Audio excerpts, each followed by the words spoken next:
What's going on, YouTube? Welcome to Bad Takes in Football. This is your host, Bad Takes. Really excited to hop into today's video, but before I do that, this is a new channel, which means you are new. Please subscribe, like, comment, tell me more about what you're looking for. Really excited to engage with you. I really hope you enjoyed today's video. A player that I'm really curious to see more from, and I think really a lot of Minnesota Vikings fans would want to see more from, is second-year quarterback J.J. McCarthy. J.J. McCarthy was drafted last year for the Vikings and, by all senses, was really expected to either play behind Sam Darnold to begin with, or after really the preseason that he had prior to his injury, was going to be the starter for the Minnesota Vikings. Now, to get into this a little bit more, a couple of reasons why I think this is interesting and why I want to see more out of him in the preseason. Going back to last year, right? If you want to talk about J.J. McCarthy's debut, he had 206 total yards, two touchdowns, and one interception, right? So again, 206 total yards, two touchdowns, one interception. He had a 116.8 quarterback rating. I remember watching him in those first couple preseason games before his injury, and he was electric. I think he actually J.J. McCarthy by far outplayed what I was expecting from him in his first couple preseason games last year. At Michigan, he was a great quarterback, right? He barely lost. I think he lost a total of 2, maybe 3 games in his career at Michigan. But something that is important to mention when it comes to J.J. McCarthy and his time at Michigan was they were really a run-first offense. Not only that, they were also amazing at the defensive side of things, right? Their defense was really good. They were a run first team, and they had an amazing offensive line. I think JJ McCarthy's senior year, his offensive line won offensive line of the year in all of college sports, right? As an entire unit, they won that. And so that says a lot about the protection that JJ McCarthy had, as well as really the run game that they had and how they're able to depend on that run game mostly.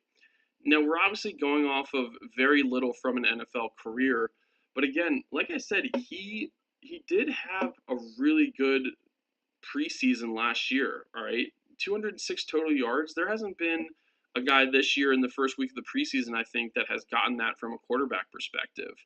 I think the two players that were probably closest would probably be Shedeur Sanders as well as Jackson Dart. Jackson Dart had a great first game as well.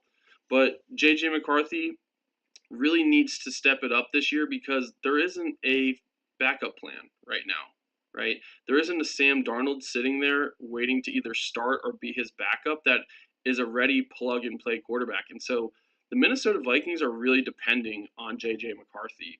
So much so that they drafted him 10th overall last year, right? That's not like it's a Shedeur Sanders in the 5th round.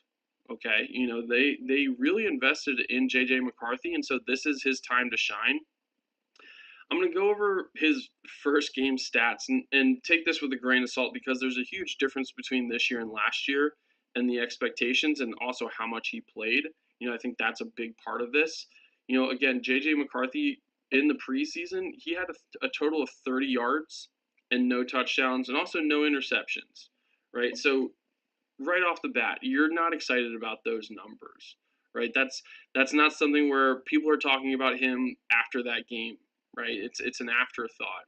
Most people, were paying attention to the Jackson Darts and Shedeur Sanders performances in the preseason, right? Amongst the other players that I talked about in my previous episode earlier this week. And, diving into this, just to talk a little bit more about why I need to really see J.J. McCarthy more, I wanted to talk a little bit about his college career and really the numbers that he had and why it's important for him to really prove himself, as the franchise quarterback for the Vikings. Again, he played 3 seasons with the Michigan Wolverines, and I would say his senior year was his best year. He had a 72.3% completion percentage. That alone is something to get excited about. Generally, you're happy with anything above 65%. And so 72% is outstanding, and that's a number that probably got the Vikings really excited. He had 2,991 yards passing his senior year, right? So not even 3,000 yards, which I think to me is like a benchmark for someone that is, I would say, a pass first team. You're going to see over 3,000 yards for these quarterbacks that are generally in a pass heavy offense. And so that gives you a little bit of insight into how much they really pass the ball at Michigan. And I think that's an important factor. He had 22 touchdowns and 4 interceptions. So that's a pretty good number right there.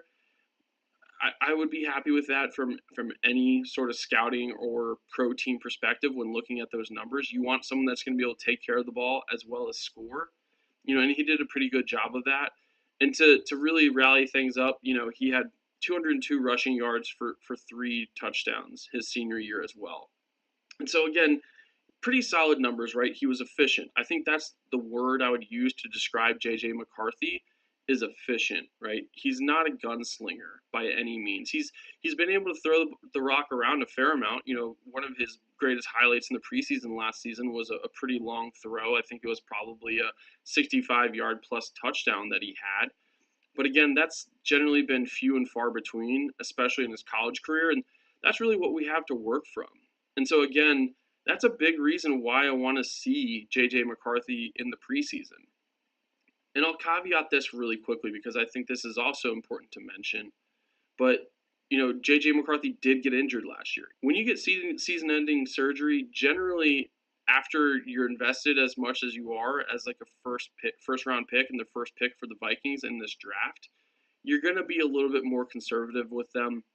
You're going to be a little bit more hesitant to put them out there because, again, there isn't a backup plan. There isn't a fall net for JJ McCarthy this year. They need him to be out there and they need JJ McCarthy to be productive. And so maybe that's a big reason why we didn't see a lot of him in this preseason game, right? They want to make sure that he probably, I would say he probably was in one series, right? Maybe 2, but at the same time, 30 yards isn't necessarily a lot of production. You're going to want to see more out of him. And so really for me, when I'm looking at the next preseason game, the Vikings have the Patriots, right? So we're actually going to be able to see a matchup between 2 second-year quarterbacks, between J.J. McCarthy and Drake May. Drake May was drafted actually before J.J. McCarthy, so I'll be really curious to see what that matchup looks like. And I would say J.J. McCarthy played less in the preseason than Drake May did this past game. So for me, again, this is a great opportunity for the Vikings fans, for the organization, for us to really make sure and see, like, hey, are we confident in JJ McCarthy going into week 1 of the regular season? That's really what these preseason games are there for. It's a way to knock the cobwebs off, get into live football time, live football play, right? That's a completely different world than what you see in training camp, right? These quarterbacks in training camp aren't being touched, right? They have this little, I would call it a false sense of confidence because of the fact that they know they're not going to be hit. They're generally willing to do more and try more. And so for me, getting some preseason time is going to be crucial for JJ McCarthy. Again, are people going to put this, put success that JJ McCarthy has on JJ McCarthy? Are they going to say, hey, he did this? Or are they going to say, this was Kevin O'Connell and this is a system quarterback and it happened to work well when it comes to these quarterbacks, right? Again, Sam Darnold, I would consider him a journeyman now, right? He's already in Seattle. He had a great year last year in Minnesota, and he's already on a different team. Now, a lot of that has to do with the fact that he invested a first-round pick in J.J. McCarthy. But again, a lot of people put that success Sam Darnold had on Kevin McCarthy. That's it for today's video. I hope you enjoyed it. Please like, comment, tell me your takes. This is Bad Takes from Bad Takes in Football, signing out.